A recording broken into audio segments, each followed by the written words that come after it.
Guys, assalamualaikum warahmatullahi wabarakatuh. Ketemu lagi sama saya Hans dari Dairy to Explore. Kali ini kita lagi ada di mana ini ya? Di Ngalian, Jogja. Tepatnya di Widodo Martani ya. Mana sih? Sleman apa mana sih? Sleman ya, Sleman. Nah, kita nanti akan banyak ngobrol nih dengan para sesepuh, dengan ahli-ahli pertanian yang ada di sini, dengan ahli-ahli keilmuan. Kita sharing-sharing aja sih sebenarnya konsepnya. Kita nggak ada niatan yang aneh-aneh, cuman ya biar dapat wawasan baru aja, sharing sama beliau-beliau. Oke, kita nggak usah lama-lama, langsung simak aja ini obrolannya. Let's check it out. Topik tentang opini publik, yang mana obrolan opini publik ini antara Pak Dr. Minta, Bapak Konsultan Siswanto, dan Bapak Teacher Pak Wiwi gitu aja. Oke. Ini teacher semua ini pemirsa. Nah, kali ini kolom opini judul apa Pak Wiwi?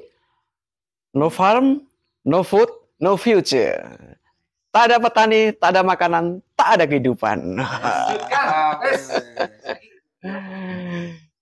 Mantap. Jadi kita sedikit ngobrol aja ya, santai itu. Ini yang saya sebutkan tadi. Sebenarnya ada satu hal yang sangat penting dan sangat mendasar tentang kekuatan petani. Dan dia sebagai penyumbang kehidupan bernegara. Kita negara agraris. Karena emang kenyataan kalau nggak ada petani, siapa yang menyediakan makanan? Artinya kalau udah nggak ada makanan, ya kehidupan kita juga susah. Mungkin seperti Pak dosen, banyak uang, tapi kalau nggak ada makanan, apalagi buat apa gitu loh. Akhirnya akan seperti itu.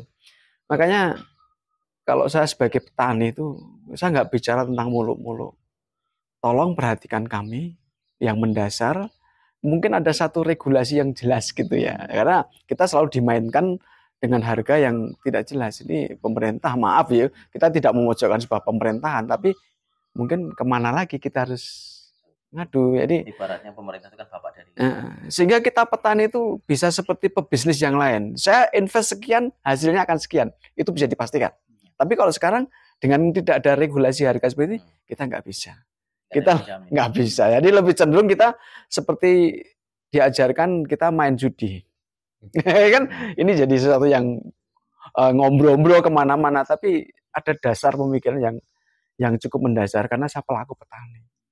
Jadi mungkin ada hal lagi yang sekarang PPL udah banyak, PPL yang banyak, tapi mereka lebih cenderung membawa program, tapi tidak mendengarkan. Jadi kurang mendengarkan. Ada sih ada, tapi kurang. Jadi apa sih kebutuhan petani? Agar kita petani ini tidak lagi punya karakter petani kamu. Kenapa? Karena bau lumpur, karena tubuhnya gini gitu. Saya tidak mengatakan saya lebih istilahnya glowing, tidak gitu loh. Tapi karena kita harus ke sana. Jadi kita duduk bareng gini, mungkin kalau kita tidak ada satu penjelasan resmi, ini sebenarnya yang petani yang mana? Kita agak susah. Ini di mana-mana. Saya kemarin kebetulan ya, ini cerita-cerita aja. Saya kan disuruh jadi istilahnya narasumber di Purworejo sana, petani-petani di sana. Itu mau saya tekankan. Kita tidak lagi branded petani ini gampang diwaca, jangan gitu lah kalau bisa gitu loh. Kita kerja juga gak usah lama-lama di kerja sawah. Kita bisa memodifikasi peralatan kita untuk memudahkan pekerjaan kita. Jadi karena kita kalau kata untuk sprayer saja, kita sprayer itu ngerti ini nyemprot gitu loh. Padahal bisa digunakan yang lain. Pemotong rumput bisa dimodif dengan yang lain. Sebenarnya kita sedikit menganalisa, menggunakan kreativitas, mungkin itu akan mempermudah pekerjaan kita. Sehingga petani di usia 50 tahun lagi tidak bungkuk-bungkuk. Kan gitu ya, kebanyakan gitu. Tapi tetap seger gitu harapannya. Itu kan mahal. Itu nanti kalau ke fasilitas negara nggak bisa. Negara tolong difasilitasi ya. Ada sih, itu udah ada. Cuman mungkin agak terlalu mahal ya. Jadi berarti petani inginkan bagaimana membenahi dari hilir sampai ke hulu ya. Iya. Dari tanah, kemudian dari tanahnya yang sekarang udah mati, banyak yang mati karena dieksplor tentang dulu pupuk kimia gitu. Harapannya ya ketersediaan dari petani sendiri swasembada tentang pupuk organik, kemudian memang harus membutuhkan proses 3-5 tahun baru tanah itu kembali subur lagi. Yes. Kemudian nanti otomatis mengurangi biaya pemupukan, hasil pasti akan naik. Kalau udah itu kemudian ada pengendalian tadi, pengendalian tentang harga hasil panen. Jangan sampai nanti setelah panen melimpah harga jatuh, harganya jatuh. Maka juga ada peranan dari pemikiran atau mindset seorang petani juga harus berubah. Betul. Jadi petani kalau mindsetnya berubah bukan hanya sekedar menjual hasil panen, tetapi seperti background saya adalah pasca panen, olahan pasca panen seperti timun baby ini bukan hanya sekedar untuk lalapan gitu ya, tetapi bisa kita bikin asinan juga, es krim, cookies, ini kan udah saya olah menjadi, jadi nanti tanah apa itu namanya buah yang sudah layak konsumsi dengan nominal tadi Pak Wi mengatakan 4.000, maka yang sudah tidak mempunyai nilai harga atau rendah ini itulah menjadi produk-produk yang ini contohnya untuk bikin manisan menjadi kemasan ini nanti bisa menjadi apa namanya keripik pun bisa dengan vakum fryernya nanti bisa. Nah itu nanti otomatis harga di pasaran itu akan terkendali dan diversifikasi produk dari petani juga meningkat. Harapannya itu kalau artinya kalau pertanian akan makmur maka otomatis kedepannya pun akan sejahtera intinya. Di samping itu kan gini ya, maaf ya istilahnya petani itu kan seperti satu titik dalam sebuah lingkungan yang besar gitu loh. Sebenarnya yang punya kontrol itu kan pemangku kekuasaan wilayah. Ya mungkin nanti yang apa istilahnya di perpanjangan lewat UPT-UPT pertanian.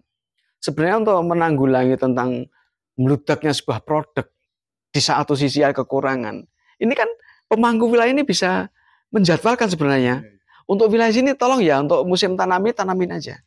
Yang ini semua nanti akan, cuman ya itu tadi, semua harus kerja.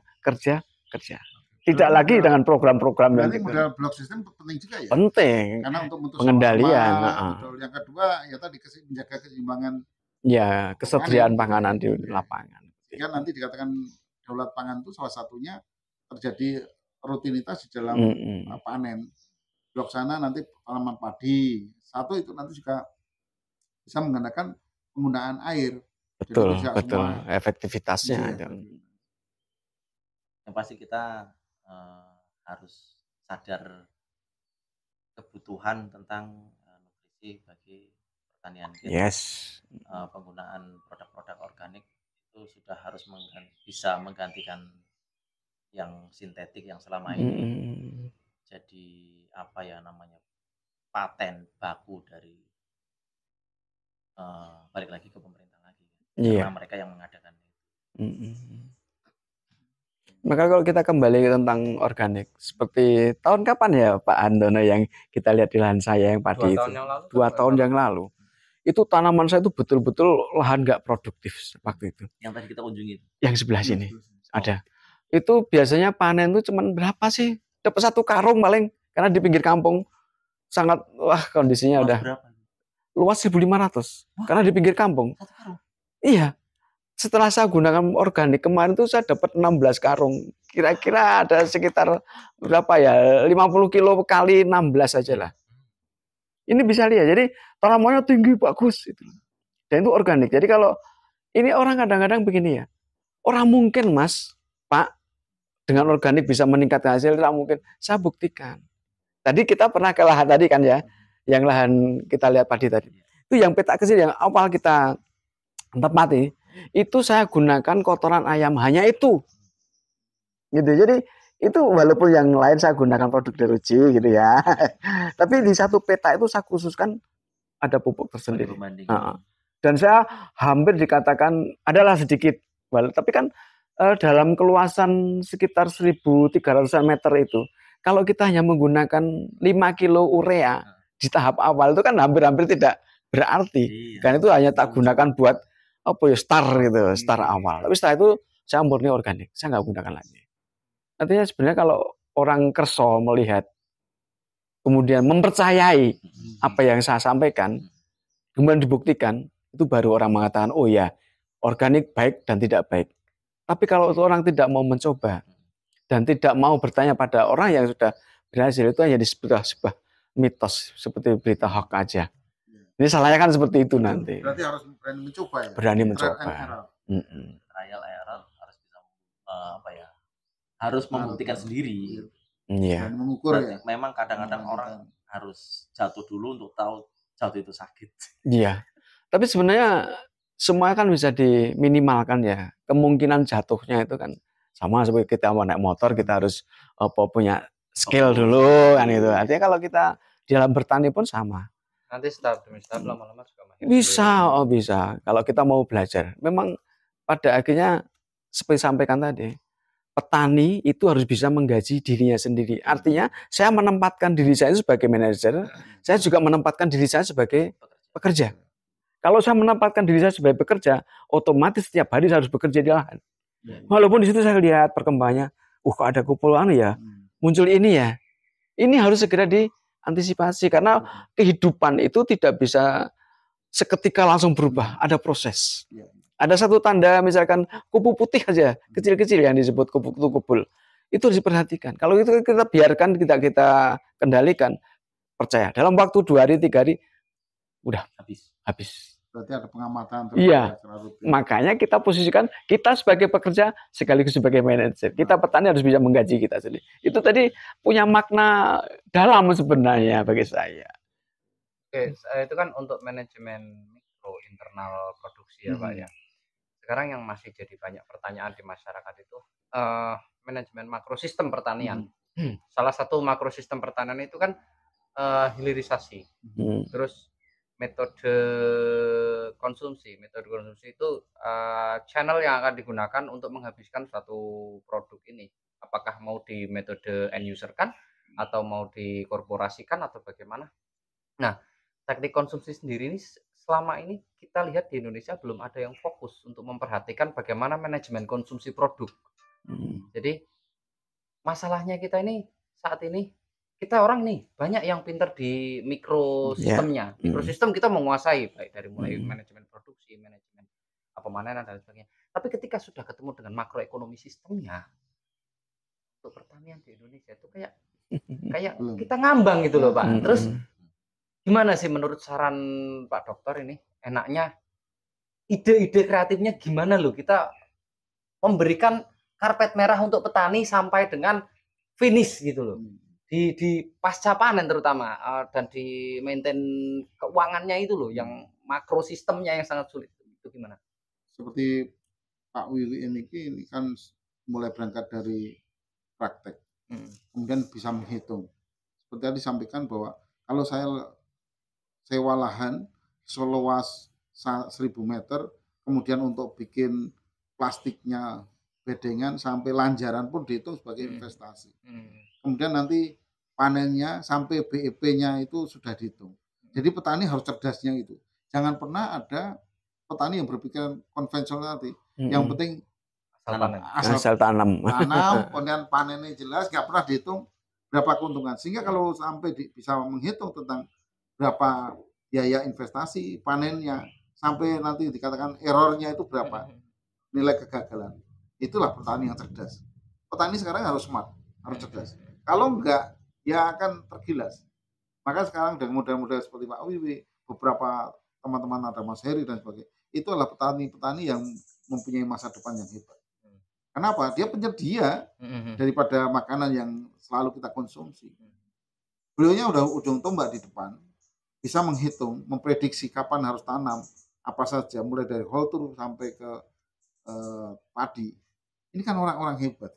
Tinggal sekarang pemerintah itu adalah memberikan fasilitas. Jadi stakeholder yang ada, baik itu pemerintah, akademisi seperti saya, itu harus membantu riset.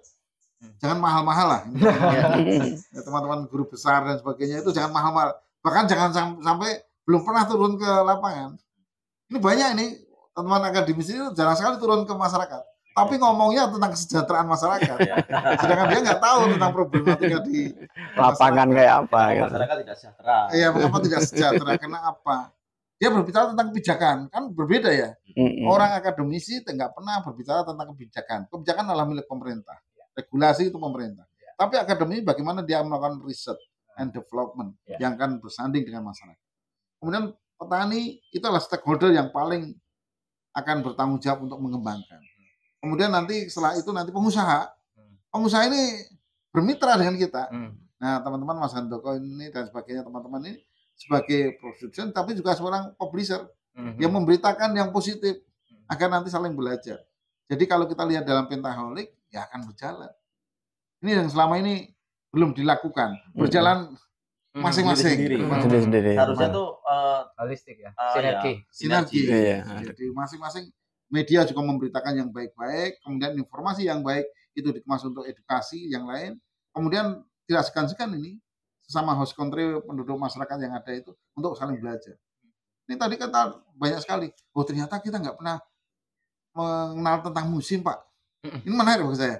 Ternyata dari yang sudah tua buahnya, ada yang sudah remaja, ada yang baru pentil, ada yang bunga. Dalam satu tanaman itu dia produksi terus. Artinya apa? Panen, ada yang tumbuh, besok panen lagi. Nah itu yang saya kepinginkan. Itu membutuhkan yang namanya mindset yang berubah. Maka akan tercapai nanti no farming, no food, No farmer, future. no future. Itu Biasa. luar biasa. Saya dan kita semua berharap ke depannya dari yang punya kuasa. Aku nggak menyebut yang punya kebijakan ya, karena kebijakan hanya milik orang bijaksana. Yang punya kuasa, tolong kekuasaannya diarahkan, dimanfaatkan untuk menggelar karpet merah kepada petani. Karena apa? Kalau petani dikasih karpet merah, aksesnya lancar. Produksi panen pangan juga akan menghasilkan yang terbaik, dan kita ini nggak ada orang teriak lagi beras mahal. Beras mahal itu karena daya belinya nggak ada. Ada tambahan sebetulnya. Petani sebetulnya tidak perlu bingung-bingung tentang pupuk. Kemarin kan harus selalu pupuk mahal, pupuk langka. Gitu. Saya sudah berdaulat pupuk, nggak usah pikir macam-macam lah. Pupuk sendiri sekarang itu. Terserah mau harga pupuk terserah kayak apa, langka di pasaran terserah. Saya nggak mikir itu. Berarti sekarang itu penentu kebijakan, sekali nih wakil rakyat ini. Kadang selalu berpikir tentang